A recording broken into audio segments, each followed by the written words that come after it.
ओम शांति। आज 26 जून 2024 के बाबा के अनमोल मधुर महावाक्य सुनेंगे। आज की मुरली में बाबा कहे, तुम सारे कल्प वृक्ष के जड़ में हो और वृक्षपति बाप के साथ हो। तुम्हें सारे कल्प वृक्ष का ज्ञान है और इसीलिए तुम किसी भी धर्म वालों से नफरत नहीं कर सकते हो, घृणा नहीं कर सकते हो, क्योंकि तुम जानते हो हर आत्मा का पाठ अपना अपना है।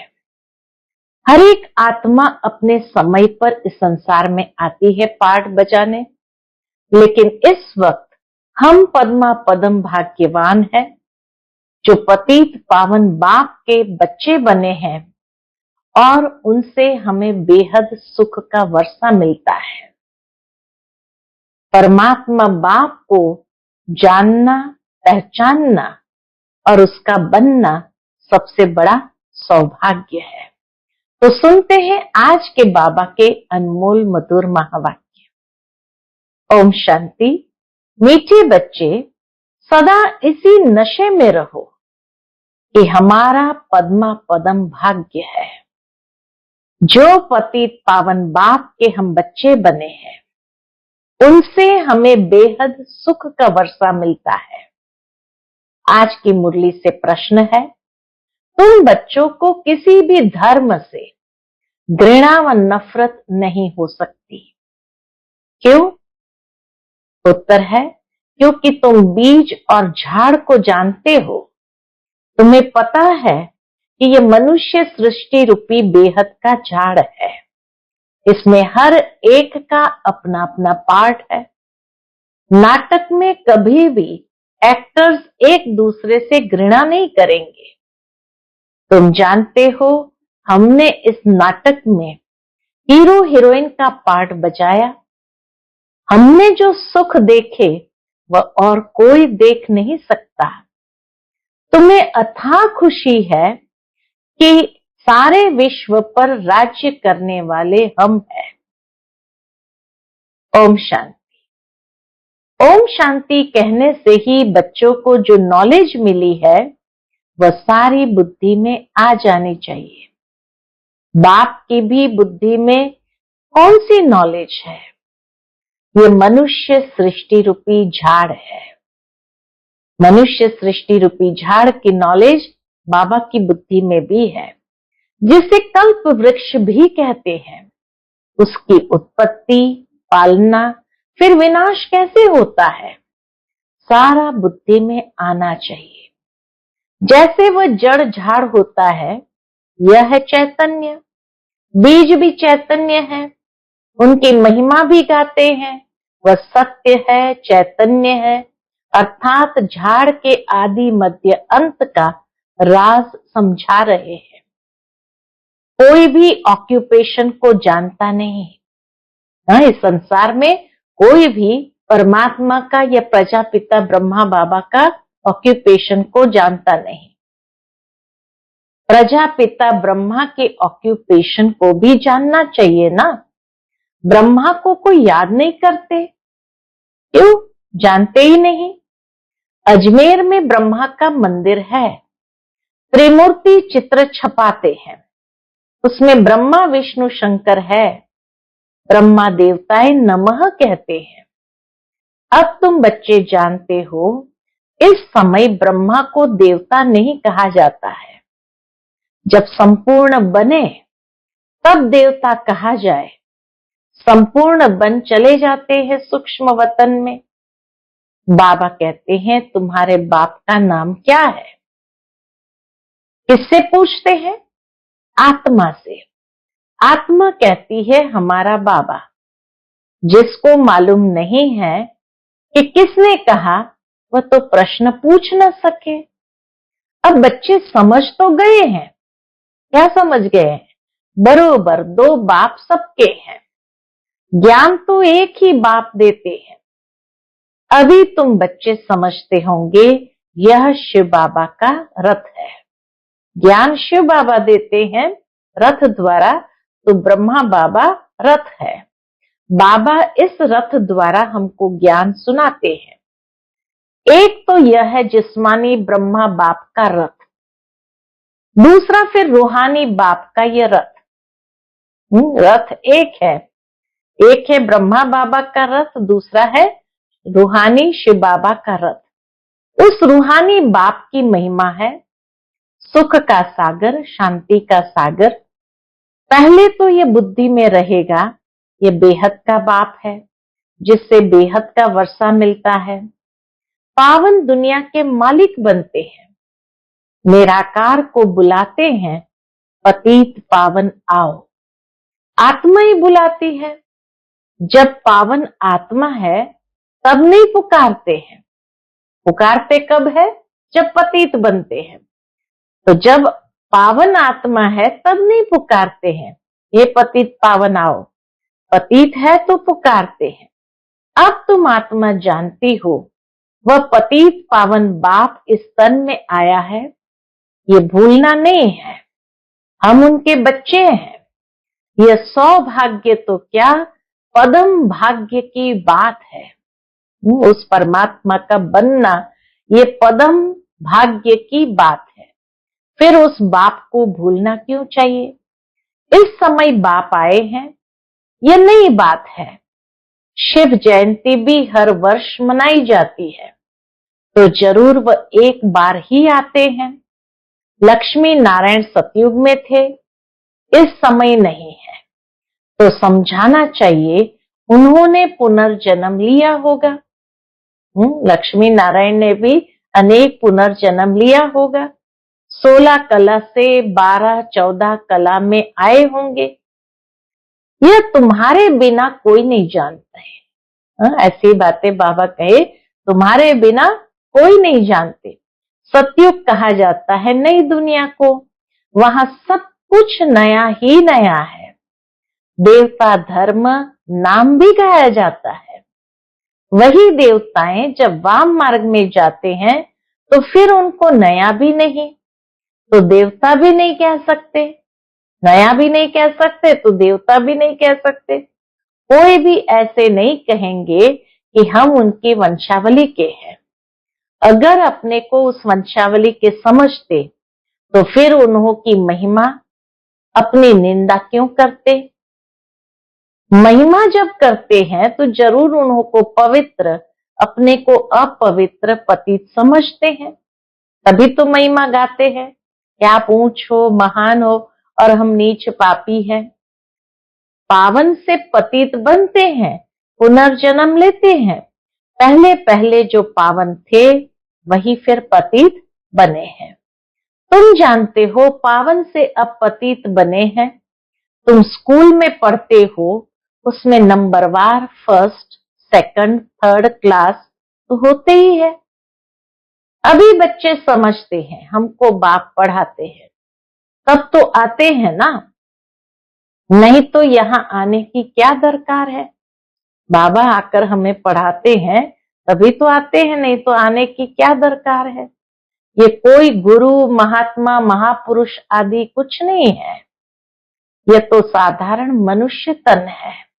सो भी बहुत पुराना है, बहुत जन्म के अंत में प्रवेश करता हूं और तो कोई इनकी महिमा नहीं, सिर्फ इसमें प्रवेश करता हूं। साधारण तन है जिसमें बाबा आकर प्रवेश करता है, तब इनका नाम होता है। कौन सा नाम देते हैं? ब्रह्मा। नहीं तो प्रजापिता ब्रह्मा कहां से आया? मनुष्य मूंझते तो जरूर है ना। बाप ने तुमको समझाया है तब तुम औरों को समझाते हो। ब्रह्मा का बाप कौन? ब्रह्मा का बाप कौन? ब्रह्मा विष्णु शंकर, उन्हों का रचयिता शिव बाबा है। बुद्धि ऊपर चली जाती है। परम पिता परमात्मा जो परम धाम में रहते हैं, उनकी यह रचना है। ब्रह्मा विष्णु शंकर का ऑक्यूपेशन अलग है। कोई आपस में 3-4 होते हैं, सबका ऑक्यूपेशन अपना अपना होता है। पार्ट हर एक का अपना अपना है। इतनी करोड़ों आत्माएं हैं, एक का पार्ट न मिले दूसरे से। ये वंडरफुल बातें समझी जाती है। कितने ढेर मनुष्य है, अभी चक्र पूरा होता है, अंत है ना, सब वापस जाएंगे, फिर से चक्र रिपीट होना है। बाप ये सब बातें भिन्न भिन्न प्रकार से समझाते रहते हैं, नई बात नहीं। कहते हैं कल्प पहले भी समझाया था। बाबा कहते मैंने कल्प पहले भी समझाया था। बहुत लवली बात है। ऐसे बाप को तो बहुत प्यार से याद करना चाहिए। तुम भी बाप के लवली बच्चे हो ना, बाबा भी लवली, बच्चे भी लवली, तो बाबा कहे बच्चों को बहुत प्यार से ऐसे लवली बाप को याद करना चाहिए। बाप को याद करते आए हो। पहले सब एक की पूजा करते थे, भेदभाव की बात है नहीं। अभी तो कितना भेदभाव है। ये राम के भक्त है, ये कृष्ण के भक्त है। बाबा को कितना वंडर लगता होगा। ये मनुष्य देवताओं में भी कितना भेदभाव करते हैं। राम के भक्त धूप जगाते तो कृष्ण का नाक बंद कर देते हैं। ऐसी भी कुछ बातें शास्त्रों में है। वह कहे हमारा भगवान बड़ा, वह कहे हमारा बड़ा, दो भगवान समझ लेते हैं, तो रॉन्ग होने कारण सब अनराइटियस काम ही करते हैं। बाप समझाते हैं बच्चे, भक्ति भक्ति है, ज्ञान ज्ञान है। बाबा समझाते हैं बच्चों को कि बच्चे भक्ति भक्ति है, ज्ञान ज्ञान है। ज्ञान का सागर एक ही बाप है, बाकी वह सब है भक्ति के सागर। ज्ञान से सदगति होती है, भक्ति का फल है ज्ञान, और ज्ञान से सदगति होती है। अभी तुम बच्चे ज्ञानवान बने हो। बाप ने तुम्हें अपना और सारे चक्र का भी परिचय दिया है, जो और कोई दे न सके।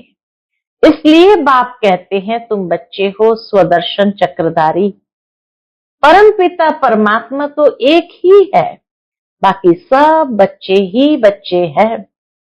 परम पिता अपने को कोई कह न सके। जो अच्छे समझदार मनुष्य है, समझते हैं ये कितना बड़ा ड्रामा है। उसमें सब एक्टर्स अविनाशी पार्ट बजाते हैं। वह छोटे नाटक तो विनाशी होते हैं। यह है अनादि अविनाशी, कभी बंद होने वाला नहीं है। इतनी छोटी आत्मा, इतना बड़ा पार्ट मिला हुआ है शरीर लेने और छोड़ने का और पार्ट बजाने का। यह बातें कोई शास्त्र में नहीं है। अगर इसको किसी गुरु ने सुनाया होता, अगर ब्रह्मा बाबा को किसी गुरु ने सुनाया होता, तो उनके और भी फॉलोअर्स होते ना। सिर्फ एक फॉलोअर क्या काम का। फॉलोअर तो वह जो पूरा फॉलो करे। बाबा कहे फॉलोअर तो वह जो पूरा फॉलो करे। इनकी ड्रेस आदि तो वह है नहीं, कौन कहेंगे शिष्य है। यह तो बाप बैठ पढ़ाते हैं, बाप को ही फॉलो करना है। जैसे बारात होती है ना, शिव की भी बारात कहते हैं। बाबा कहते हैं ये हमारी बारात है। तुम सब भक्तियां हो, मैं हूं भगवान। तुम सब सजनियां हो, बाबा आया है तुमको श्रृंगार कर ले जाने। तो कितनी खुशी होनी चाहिए। बाबा कहे तुम बच्चों को बाबा आया है श्रृंगार करने और ले जाने, तो कितनी खुशी होनी चाहिए। अब तुम सृष्टि के आदि मध्य अंत को जानते हो। तुम बाप को याद करते करते पवित्र बन जाते हो, तो पवित्र राजाई मिलती है। बाप समझाते हैं मैं आता ही हूं अंत में, मुझे बुलाते ही है पावन दुनिया की स्थापना और पतित दुनिया का विनाश कराने आओ। इसलिए महाकाल भी कहते हैं। महाकाल का भी मंदिर होता है। काल के मंदिर में तो देखते हैं ना, शिव को काल कहेंगे ना, बुलाते हैं कि आकर पावन बनाओ, आत्माओं को ले जाते हैं।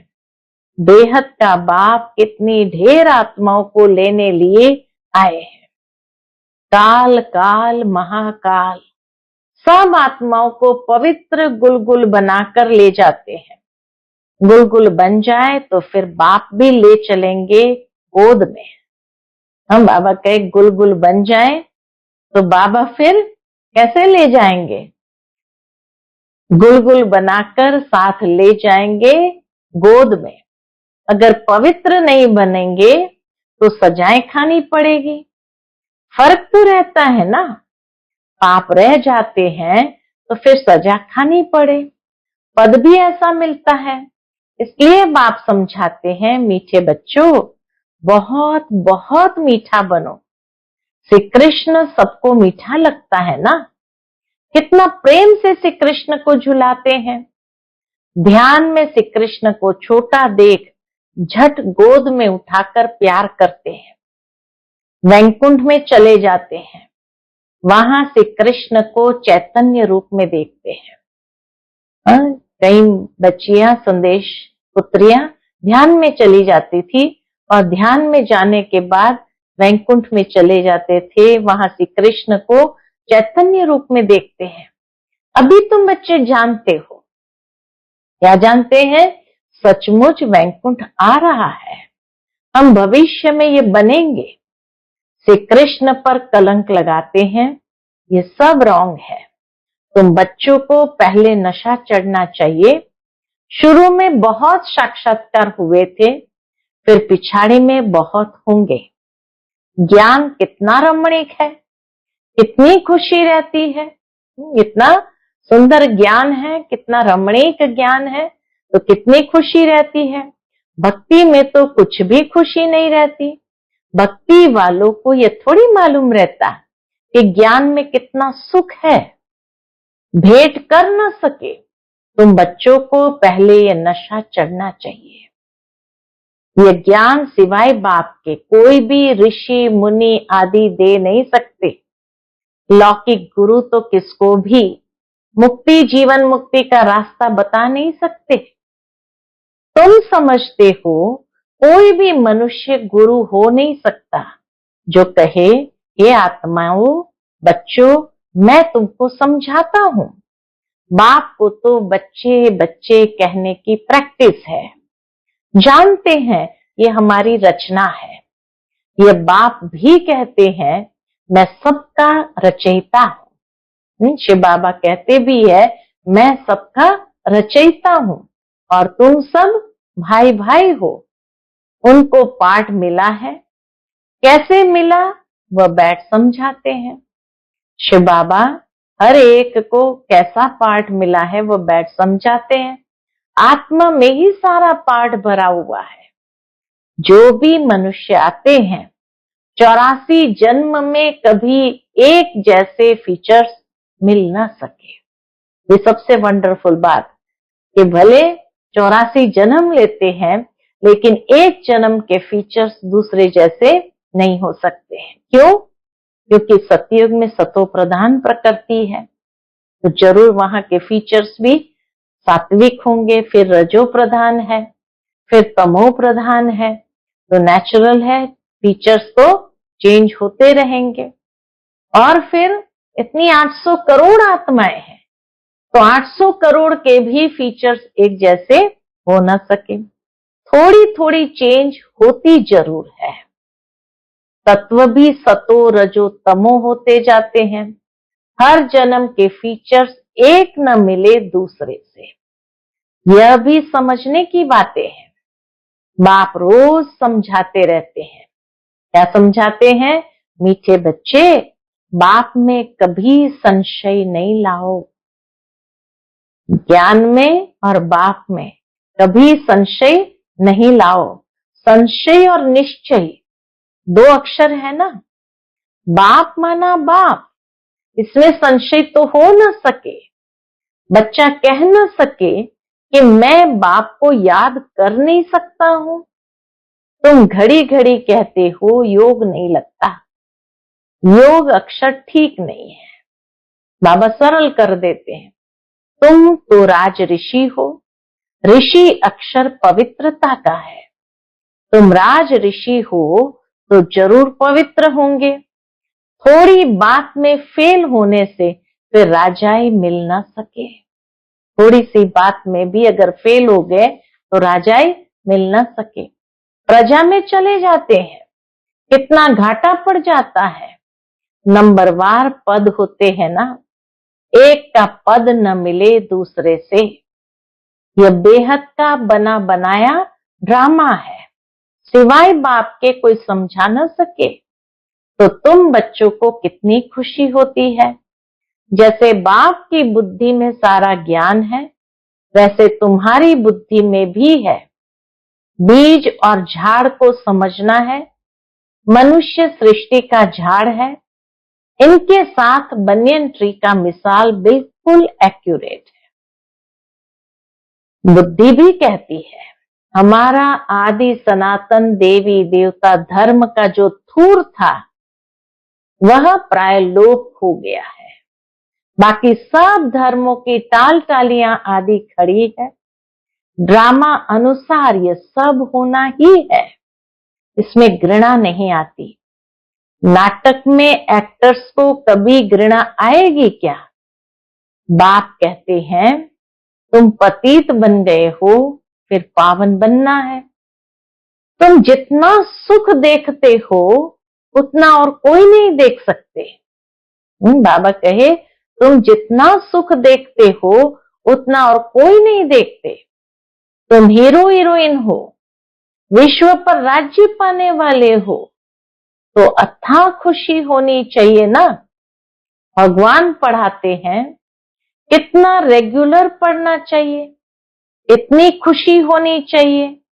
बेहद का बाप हमें पढ़ाते हैं। राजयोग भी बाप ही सिखलाते हैं। कोई शरीरधारी तो सिखला न सके। बाप ने आत्माओं को सिखलाया है, आत्मा ही धारण करती है। बाप एक बार ही आते हैं पार्ट बजाने। आत्मा ही पार्ट बजाकर एक शरीर छोड़ दूसरा लेती है। आत्माओं को बाप पढ़ाते हैं, देवताओं को नहीं पढ़ाएंगे। शिव बाबा देवताओं को नहीं पढ़ाते, आते हैं कलयुग के अंत में तो आत्माओं को पढ़ाते हैं। वहां तो देवताएं ही पढ़ाएंगे। सतयुग में परमात्मा जाकर के नहीं पढ़ाते, वहां देवता ही पढ़ाते हैं। संगम युग पर बाप ही पढ़ाते हैं। इसलिए पुरुषोत्तम बनाने के लिए तुम ही पढ़ते हो। ये संगम युग एक ही है जब तुम पुरुषोत्तम बनते हो। सत्य बनाने वाला, सतयुग की स्थापना करने वाला एक ही सच्चा बाबा है। सत्य बनाने वाला, सतयुग की स्थापना करने वाला एक ही बाबा है, सच्चा बाबा है। अच्छा, मीठे मीठे सिकिलधे बच्चों प्रति माता पिता बाप दादा का याद प्यार और गुड मॉर्निंग। रूहानी बाप की रूहानी बच्चों को नमस्ते।